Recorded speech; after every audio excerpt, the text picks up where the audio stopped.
Como les mencioné, hermanos, el día de hoy tenemos este estudio. Para mí fue muy hermoso.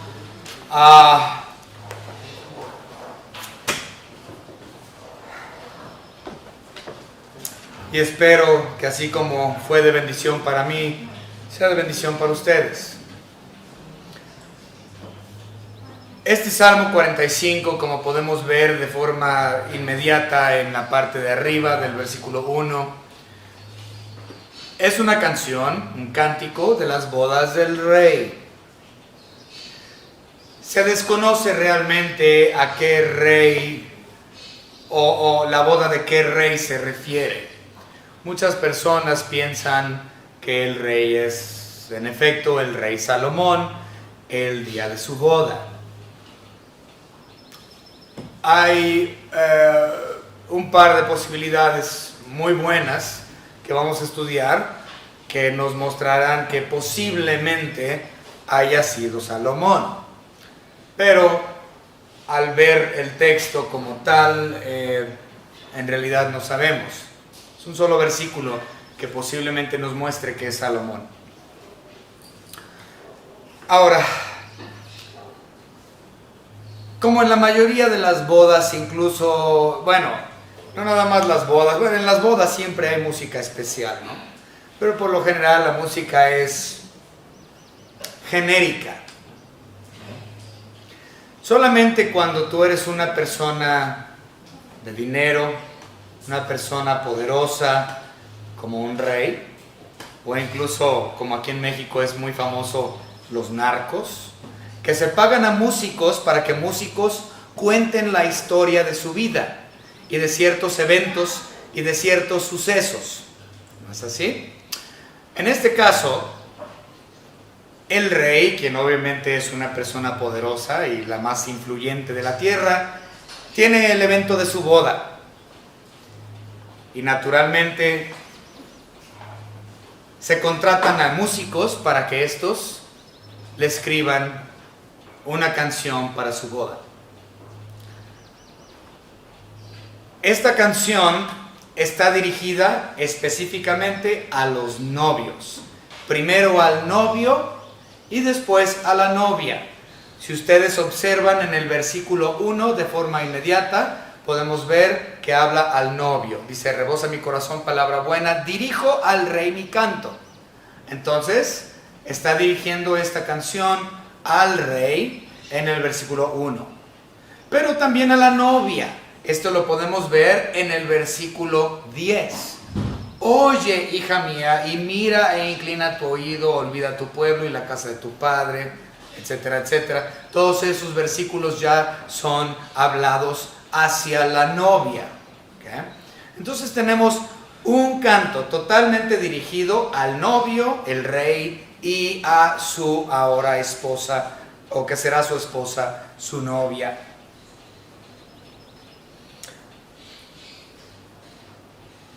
Aunque no es posible realmente saber a qué rey de Israel se refiere, definitivamente hay una doble referencia.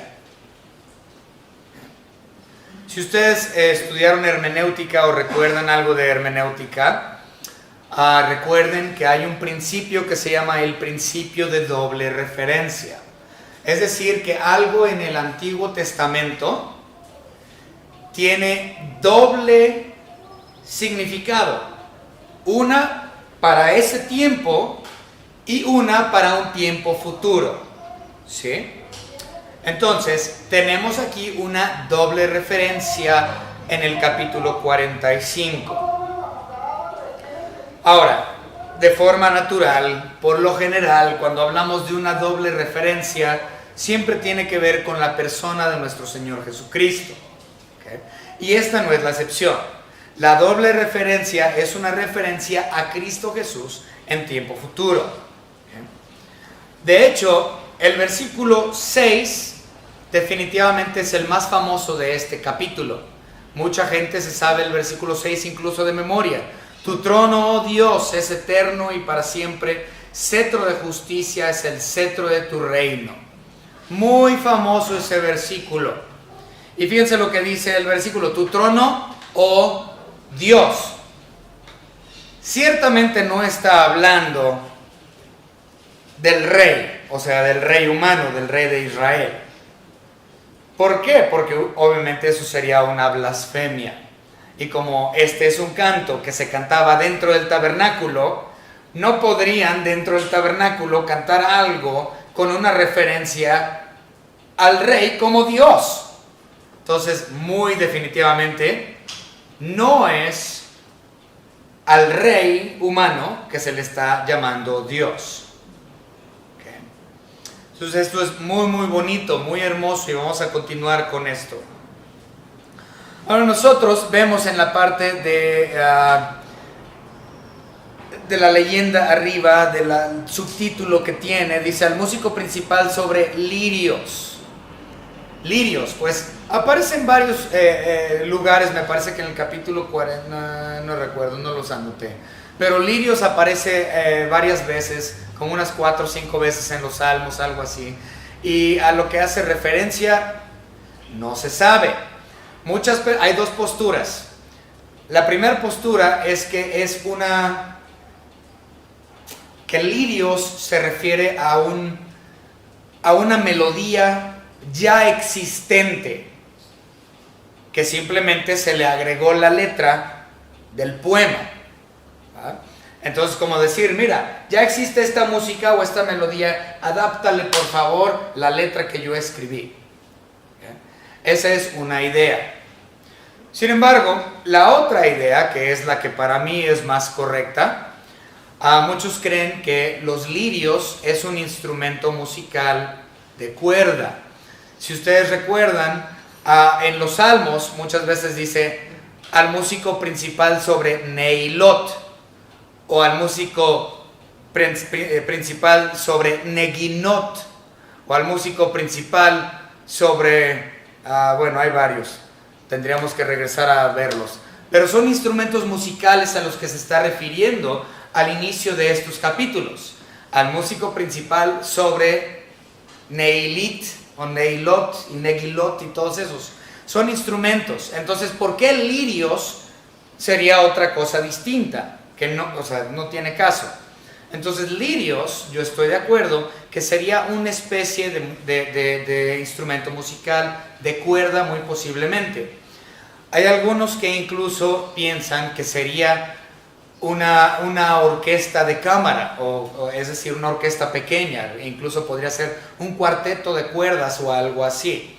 Entonces, y lo cual sería muy normal, porque cuando una persona se casa, incluso hasta el día de hoy, se contrata una orquesta de cuerdas, una orquesta de cámara, un cuarteto, para que amenicen la boda. Entonces, esto tendría mucho sentido en el caso de que esta inscripción de sobre lirios, al músico principal sobre lirios, es una agrupación musical como tal, específica para la boda. Muy bien, continuamos. Notamos también que dice ahí en el título que es un salmo masquil.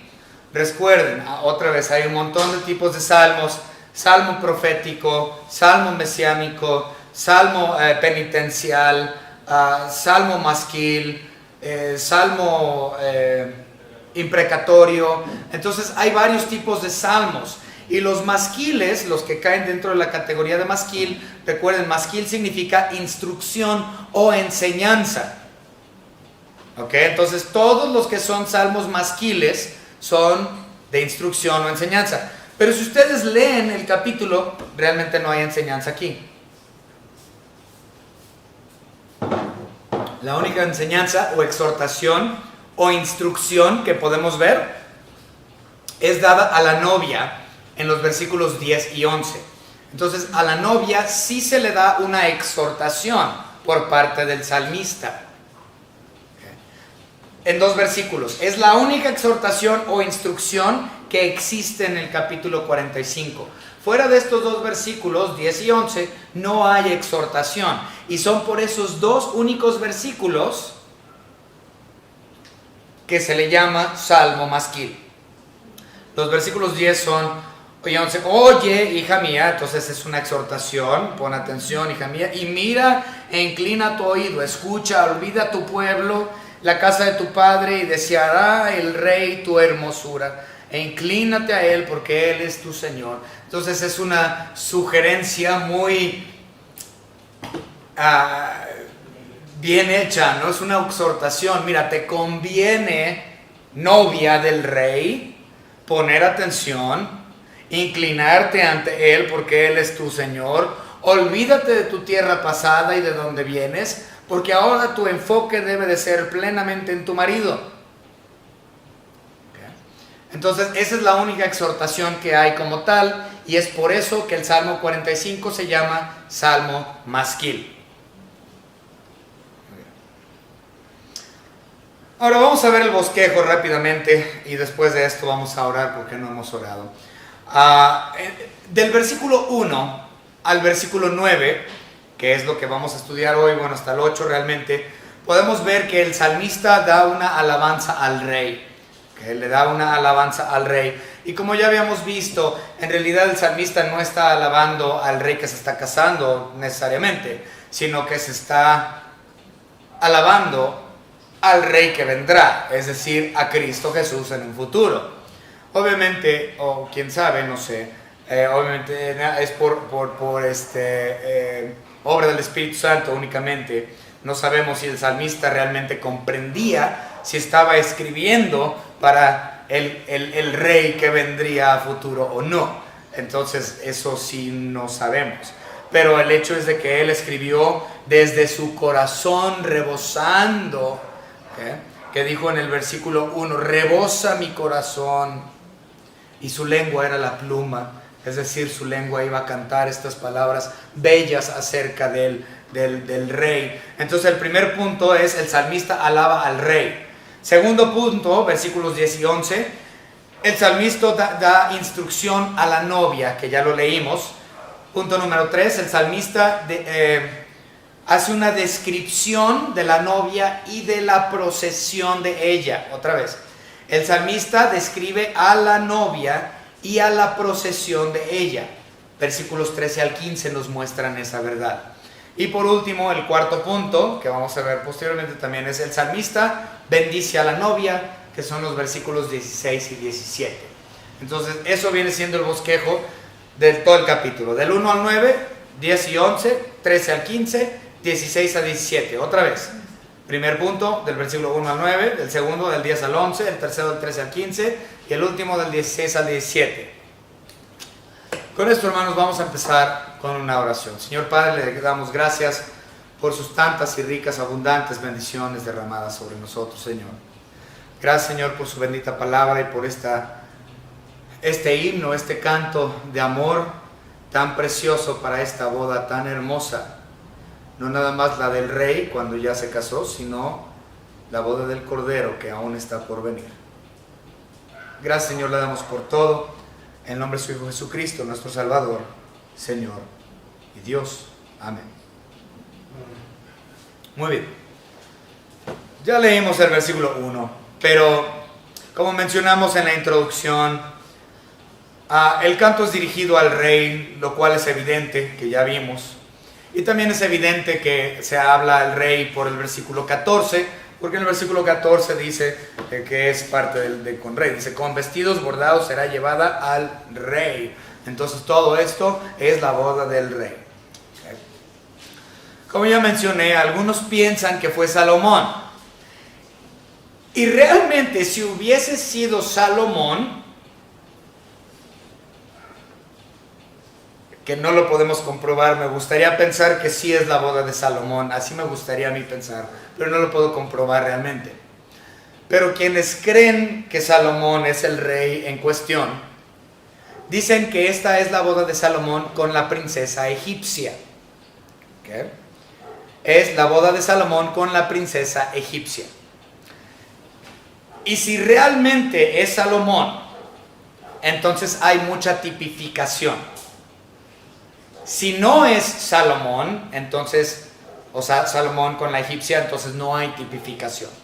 ¿Okay? Me gustaría pensar que es Salomón porque la tipificación es muy interesante. Okay. Pero vamos a verlo. Vamos a ver Primero de Reyes. Vámonos allá. Primero de Reyes, capítulo 3. Aquí tenemos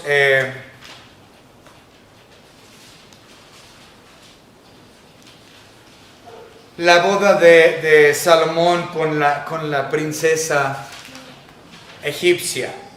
Primero de Reyes 3:1, vamos a verlo. Salomón hizo parentesco con Faraón, rey de Egipto, pues tomó la hija del Faraón y la trajo a la ciudad de David, entre tanto que acababa de edificar su casa y la casa de Jehová y los muros de Jerusalén alrededor. Entonces él, para hacer paz entre Egipto e Israel, él se casa con la hija del Faraón, lo cual es algo muy normal en los reinos, en los imperios, dentro de las monarquías, siempre ha existido. Entonces, él se casa con esta mujer. Vamos a ver también ahí mismo, Primero de Reyes, capítulo 9 y versículo 24. La palabra nos dice lo siguiente, si lo encuentro algún día. Y subió la hija de Faraón de la ciudad de David a su casa, que Salomón le había edificado. Entonces edificó él a Milo. Entonces se casaron, aunque ya estaban juntos. Muy bien, él edificó la casa. Otra vez, no sabemos si realmente haya sido ella o no la novia de este canto, y Salomón el novio del canto. Pero hay otra evidencia que posiblemente sea él. La razón por la cual hay una posibilidad de que sea Salomón es porque de los muchos hijos que tuvo David, solo Salomón fue el único en haber sido ungido. Y nosotros, al leer el versículo 7, menciona que Dios le ha ungido. Dice: has amado la justicia y aborrecido la maldad, por tanto te ungió Dios, el Dios tuyo, con óleo de alegría más que a tus compañeros. Entonces, si tomamos esa unción desde el punto de vista de que es la unción que tuvo Salomón y el único hijo de David que tuvo una unción, un ungimiento, entonces sí hay una posibilidad muy fuerte de que haya sido Salomón.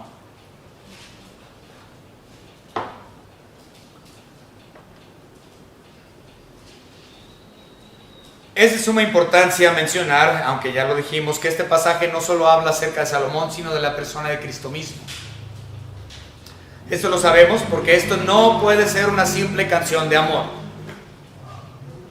Si fuese una simple canción de amor, al igual que con el versículo 6 que ya vimos rápidamente, no se cantaría dentro del templo. Para que este himno se cantara dentro del templo, tenía que hablar de alguien más grande que Salomón, o el rey, quien haya sido. En este caso, Dios, nuestro Señor Jesucristo, y se le llama Dios. Ahora, este salmo, por lo tanto, no solamente es un salmo masquil, sino que en realidad es un salmo profético, mesiánico. La razón por la cual sabemos que este versículo habla de la persona de nuestro Señor Jesucristo y no de ningún otro, es porque este versículo se cita en el libro de Hebreos con referencia a la persona de Cristo Jesús. Veámoslo. Hebreos capítulo 1.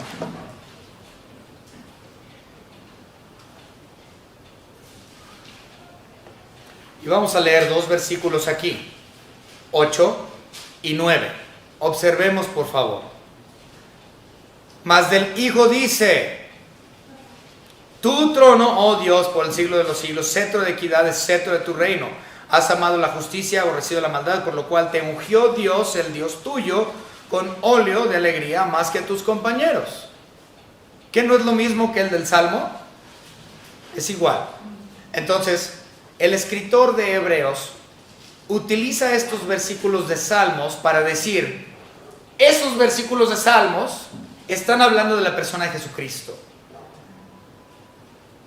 Entonces, por lo tanto, es mesiánico. Sabemos claramente por la evidencia de Hebreos 1, 8 y 9 con referencia a Cristo Jesús, que el Salmo hace referencia a la persona de Cristo. Si no fuese así, el escritor de Hebreos no lo hubiese incluido en referencia a Cristo Jesús.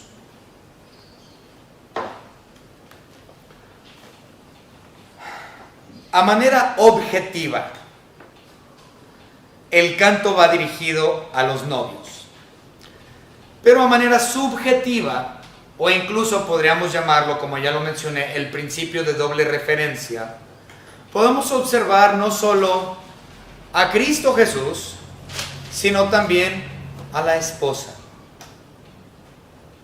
Si Cristo, en efecto, de acuerdo a Hebreos, es aquel rey, novio, al que se refiere Salmos 45, entonces, por deducción, ¿quién es la novia de Cristo? La iglesia. ¡Wow! Absolutamente hermoso.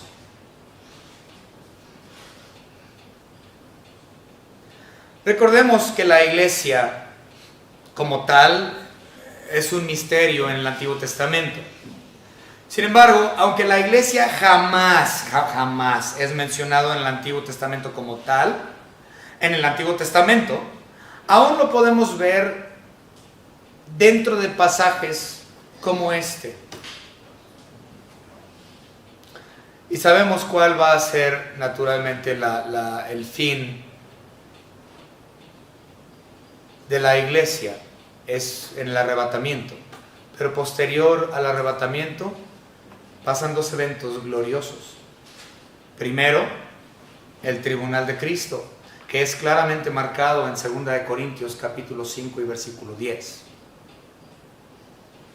Y también posterior al tribunal de Cristo, que es también la silla bema o la silla de merced. Posteriormente a esto, en gloria, pasarán el evento de las bodas del Cordero, donde la iglesia finalmente tendrá su boda con su esposo, con el novio, nuestro Señor Jesucristo. Vamos a ver unos versículos. Efesios capítulo 5.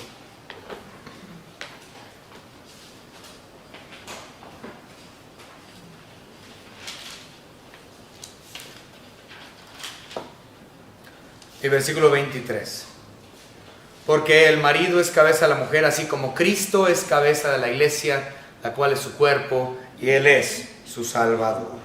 Entonces, nuestro Señor Jesucristo es marido de la iglesia. También vamos rápidamente a Apocalipsis 19. Y es toda una sección, no lo vamos a leer, pero empieza en el versículo 6 y termina hasta el 21. Entonces 19 es al 21, también habla acerca de la iglesia como esposa del Cordero. Pero vamos a ver el 22, 17. Ese tan solo es un solo versículo y lo podemos leer rápidamente. 22, 17. Y el Espíritu y la esposa, la cual es la iglesia, dicen ven, y el que oye diga ven, y el que tiene sed venga, y el que quiera toma el agua de la vida gratuitamente. Entonces al final de la Biblia, la iglesia se ve escrita como ya la esposa del Cordero después de del evento del tribunal de Cristo. ¿Okay? Eso todavía está por venir aún. Ok, ahora sí, hermanos. Versículo 2, vámonos con el versículo 2 de nuestra lectura. Eres el más hermoso de los hijos de los hombres, la gracia se derramó en tus labios, por tanto Dios te ha bendecido para siempre. Dice que es hermoso, el más hermoso de los hombres. A Salomón se le menciona como hermoso en la Biblia, que era de buen parecer. A David también se menciona igual. Y también a Saúl. Entonces Saúl también es indicado como hermoso. El rey Saúl, el rey David, el rey Salomón. Pero este es más hermoso que todos ellos. Pero bien, vamos a ver algunos versículos donde habla de las hermosuras de los reyes. Primero Samuel.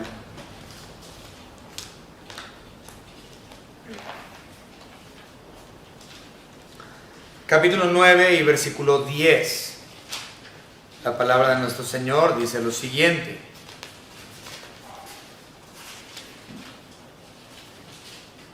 Dijo entonces Saúl a su criado, dicen, bien, anda, vamos, y fueron a la ciudad donde estaba el varón de Dios. Y luego vemos el 10:23. El 10:23 nos dice,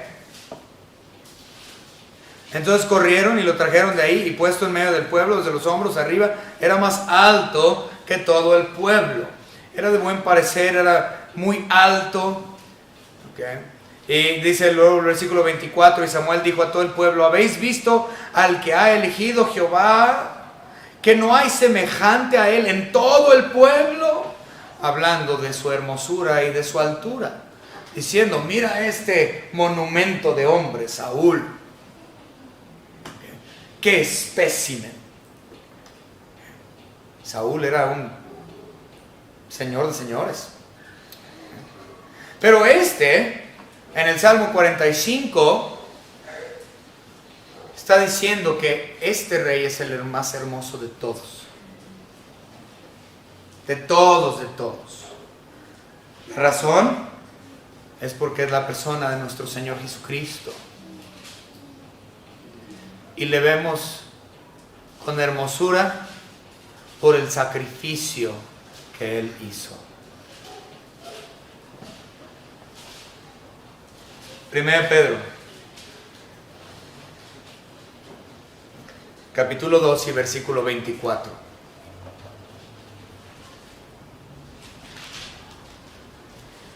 2:24.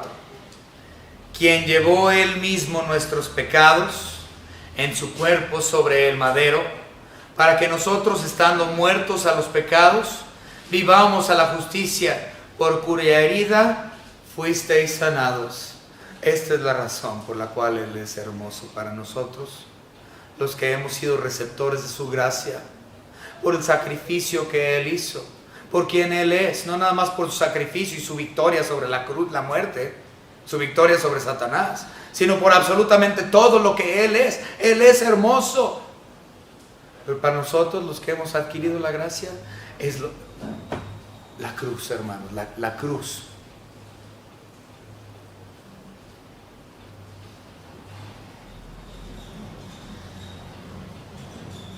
Lo que Él hizo en la cruz del Calvario es la atracción que nosotros tenemos hacia Él. Veámoslo. Isaías capítulo 53.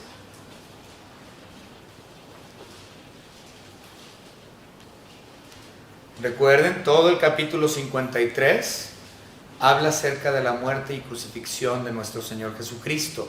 De eso trata Isaías 53. Observemos el versículo 2. Subirá cual renuevo delante de Él, y como raíz de tierra seca, no hay parecer en Él, ni hermosura.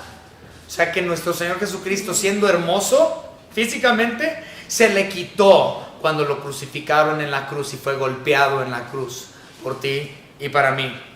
Dice, le veremos más sin atractivo para que le deseemos.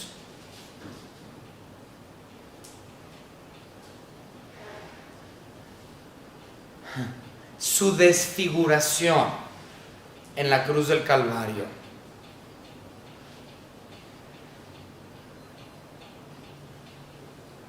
fue horrible. Pero tal desfiguración hizo que Él perdiera su hermosura física,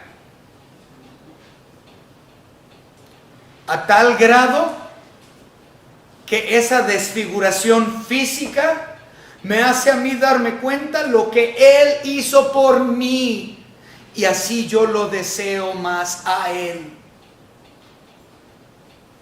porque comprendo un poco de su sacrificio que Él hizo, tan solo con ver su desfiguración física.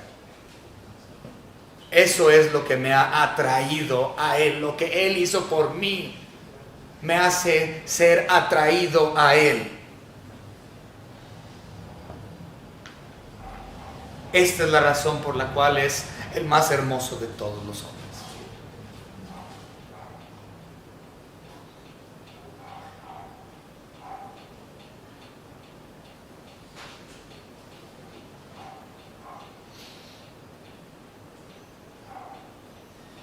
Ahí en el versículo 2 dice: Dios te ha bendecido para siempre, hablando de Cristo Jesús. Está hablando de la posición que Cristo Jesús tiene ante Dios o con Dios, porque han estado desde la eternidad hasta la eternidad juntos.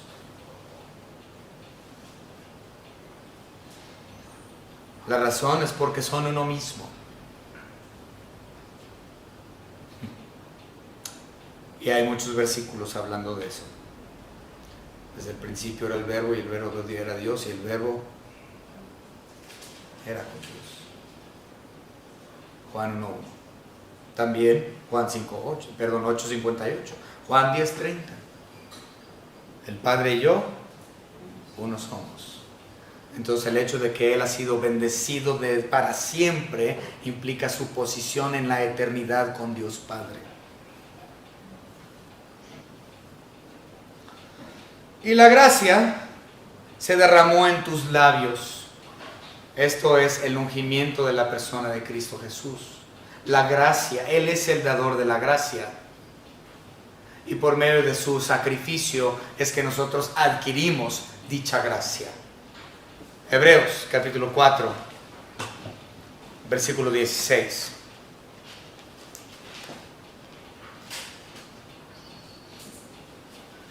Otra vez.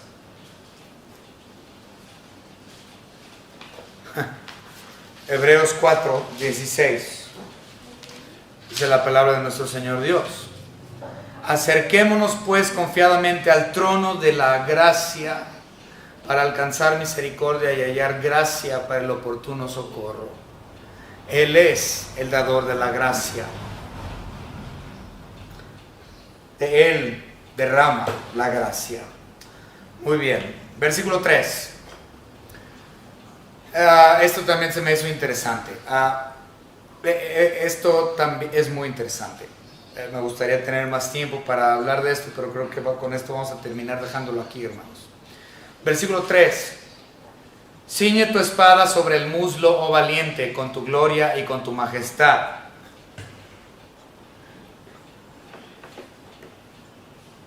Pues Salomón no es conocido por ser guerrero.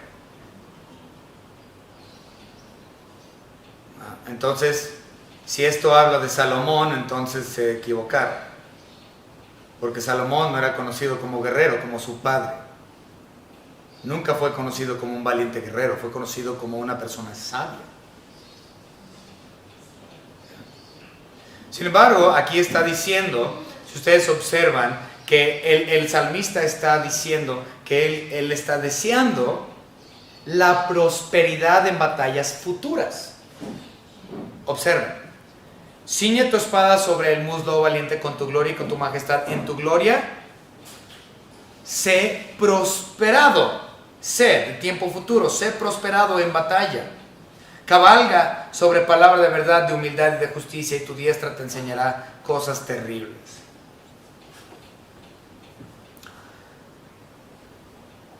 No está hablando de Salomón. Aunque si Salomón tuviese batallas militares, asuntos bélicos, ciertamente era su ejército el que iba delante de él. Él no era reconocido como un estratega militar como tal. Pero se le desea que sus batallas futuras sean prósperas. Pero si nosotros lo vemos desde el punto de vista como nuestro Señor Jesucristo, el Rey de quien se está hablando, entonces esto implica las batallas futuras que Él tendrá.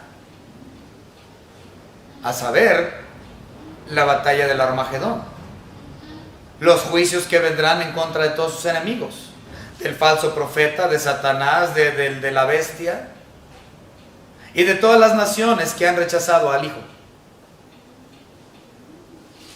Todos ellos son enemigos de Dios y de Cristo, y Dios los pondrá bajo los pies de nuestro Señor Jesucristo.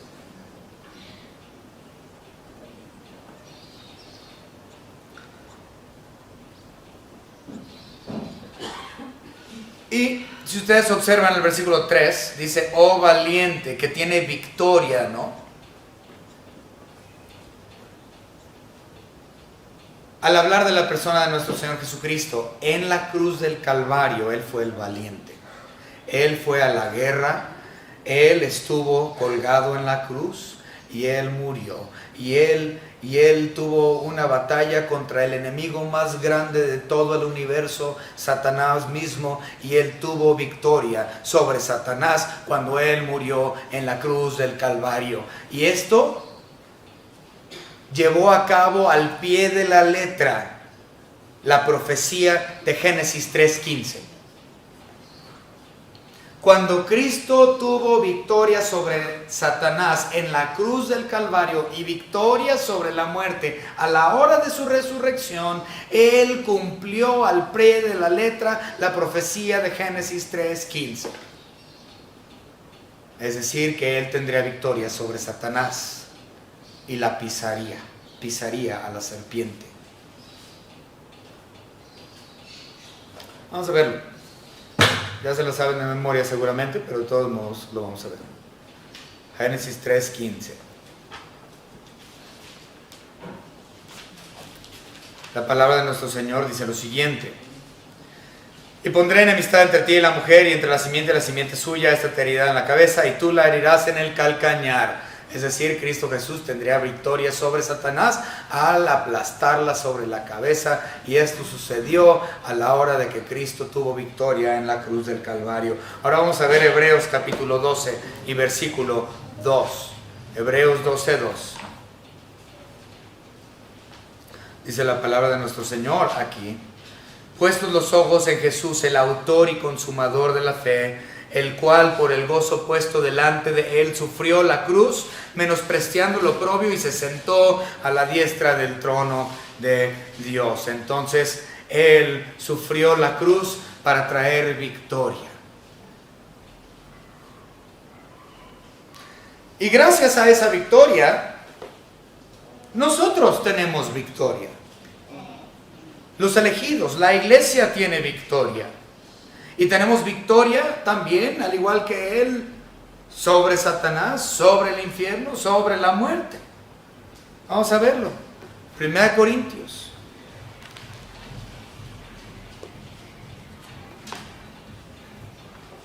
Capítulo 15, versículo 57.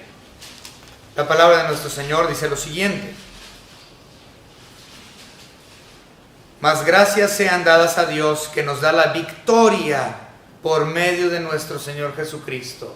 Entonces, porque Él tuvo victoria y fue valiente en la guerra en contra de Satanás, y lo será todavía en un futuro, la iglesia, el creyente, es victorioso porque Él es victorioso.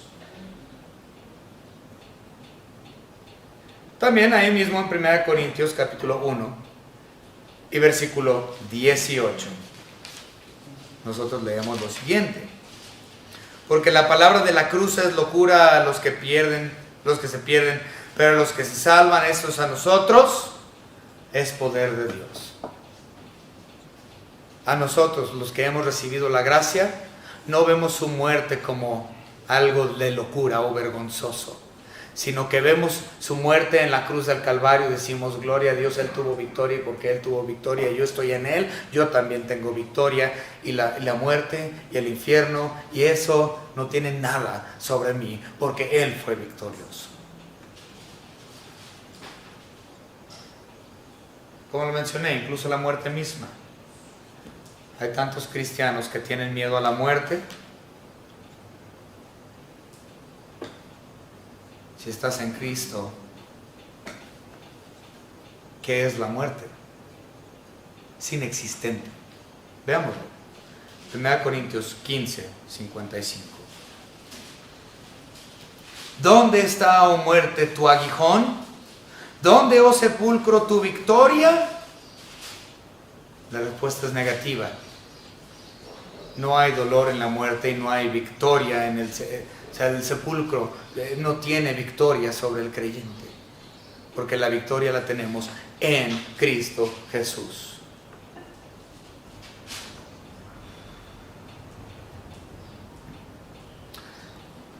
Hermanos, por cuestión de tiempo hemos llegado al final del estudio el día de hoy. Hemos llegado al versículo 3 de 9 que íbamos a ver. Espero que haya sido una bendición para ustedes este estudio acerca de esta boda tan preciosa que acontecerá en un tiempo futuro con la iglesia, la novia de Cristo. Vamos a orar. Señor Padre, gracias te damos por sus ricas y maravillosas bendiciones. Te pedimos, Señor, que podamos terminar de estudiar este precioso capítulo 45 para Señor, realmente le damos honra y gloria, Señor, porque su iglesia, su esposa, su novia está deseosa por esas bodas que acontecerán en un tiempo futuro con el Rey de Reyes y Señor de Señores. En el nombre de su Hijo Jesucristo, nuestro único y propio Salvador. Amén.